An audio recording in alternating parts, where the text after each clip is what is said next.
So recently there was an updated English translation to Mater Papalit Fidelis, the new document released by the DDF, Dicastery for the Doctrine of the Faith, under Pope Leo, where the title Co-Redemptrix was certainly discouraged, stating in paragraph 222 that now it is always inadmissible to use the title Co-Redemptrix. We had previously discussed here how the title Co-Redemptrix can be pastorally confusing, making Mary appear like a co-savior when she simply participates uniquely in God becoming human and uniquely participates in his redemptive work at the foot of the cross. And yet, I previously expressed how there was a lot of concern on my end that the discouragement of this title would lead to further confusion if we simply remove titles because they are pastorally confusing. Then titles like Mother of God, Theotokos, would also be of concern, and so would other titles to describe Jesus as Lord and God as well, when he is both fully human and fully divine, according to our confessional creeds as Christians, Protestant, Catholic, and Orthodox. It seems to me that there's a slippery slope that can occur if we begin to remove titles like Co-Redemptrix. Well, paragraph 222, by saying it is always inadmissible, really does make it sound as if Pope Leo is canceling this title. Now, I'm not quite sure the Vatican has been that forthright about whether this is an outright canceling or simply a firm pastoral request not to use this title. But either way, it raises severe questions in my mind as a Christian about the limits of authority of the papacy itself. Now, I put my cards on the table. I am a high church Protestant. I think the term Protestant should be retired. I prefer the title Evangelical Catholic, as I'm still a member of the one holy Catholic and Apostolic Church. And I confess the creeds of the Church, as we do in the Augsburg Confession, as a Lutheran. But as an Evangelical Catholic, what I will say is that while certainly we can respect the Western Patriarch Leo, while we can even say he has a significant role for the strengthening of the brethren in the church, while one can even look at a kind of office of the keys that we as pastors hold, or that Leo uniquely possesses in a powerful role, does Leo have the authority to cancel a Marian title? Does he really possess that authority? This matter of Co-Redemptrix and Mediatrix of all graces, from a Lutheran point of view, falls under the category of adiaphora. It's not contained in inerrant scripture, and therefore it's optional whether we want to use it or not. In the same way that my use of the rosary is optional. It's not mandatory. I would not bind it on the conscience of my neighbor. We would recognize as evangelical Catholics that certainly there could be such Marian devotion that there can be an eclipsing of the role of Jesus, and that this is dangerous, right? We see this in communities to this day, where people seem to have more of a relationship with an idea that they have of Mary than with her son as Lord. And yet, we don't want to throw the baby out with the bathwater, because Mary is central to the incarnation. Luther believed in, seemingly, if you read some of his homiletical writings and devotional texts, he seemingly believes in the Immaculate Conception in the womb of St. Anne.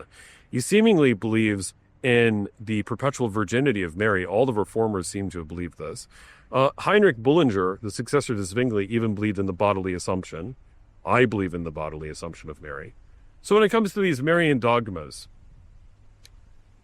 the issue isn't so much whether one holds to them or not. The issue is whether we bind the conscience of our neighbor, where we say they have to believe in them. They have to hold to them, because if they don't, they are anathema. And in the same way, the inversion of this that Rome is carrying out in this very unique, weird situation, right? Where Rome is essentially saying that unless you refrain from using this Marian title, then you also are in deep trouble. And I have to say, from the bottom of my heart, pastorally, it does give me great concerns about the office of the papacy. I am not here telling you that you should all abandon Pope Leo and come to my parish, as I'm a postulant preparing for holy orders, right? I'm not simply saying, okay, everybody around the world today needs to adopt the Augsburg Confession. Although I think that there is robust Catholicity in our tradition that the Church Universal must learn from. That we are more lower C Catholic than the current system in Rome. But I will say this. If you take private revelation seriously, if you take Fatima, Lourdes, La Salette, Akita in Japan, Our Lady of Guadalupe seriously, and I do, as an evangelical Catholic, I do. If you take seriously that the Mother of God has possibly, and I think definitely, appeared to Christians in the 20th and in the 21st century, if you take Medjugorje seriously, then ultimately the real question is, as Gamaliel referenced about the Christian community in the first century in the book of Acts, if we resist this, if we try to cancel this, is there a possibility that we might even be resisting God himself? Let's not do that. I would rather say that this is not contained in inerrant scripture, but we have to confess that Mary is the mother of God, the mother of our Lord, as Elizabeth calls her, and as a result, we have to honor her and venerate her as she who is mother of all Christians in light of John 19, son, behold your mother, right? And that in this veneration, we should approach this carefully and pastorally, and not fall prey to either diminishing her too much or falling into an idolatrous pattern. I say this as someone who says the Roman Rosary nearly daily, frankly, and who believes that the Western Rosary is a powerful weapon against the powers of evil, as we see in cases of exorcism.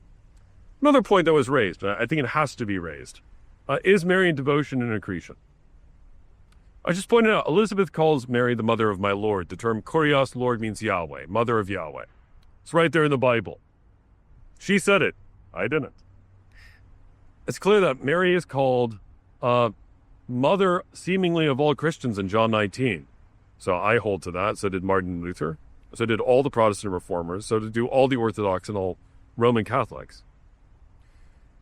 And as for the bodily assumption, sinlessness of Mary, perpetual virginity, and immaculate conception, while these are found in tradition as time goes on, just because they appear in tradition as time develops, does not necessitate that they are necessarily accretions. So for example, take the idea of the perpetual virginity of Mary. In the 2nd century, this is an opinion that is being held to, only 100 years after the life of these historical figures. It's pretty early. Bodily assumption takes some time, but if Elijah was taken up into heaven, why not Mary? We have no relics of her, so that's plausible. Immaculate conception and sinlessness of Mary are certainly traditions that appear later on in the church as time goes on, but that doesn't necessarily mean that we cannot deduce them from scholarship or through study. And so it is, when for all these Marian dogmas, the real question is, are these devotionally helpful in your study of Jesus, an understanding of who he is as fully human and fully divine? Or are they eclipsing the role of Christ?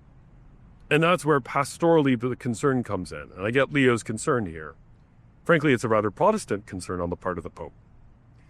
But this evangelical Catholic, this Lutheran Catholic, has to bluntly and plainly state, with all love towards Leo, honor towards Leo, reverence towards Leo, that ultimately these issues are subordinate to the unique, inerrant authority of Scripture. Not to the negation of tradition, but to the fact that Scripture holds the prime place.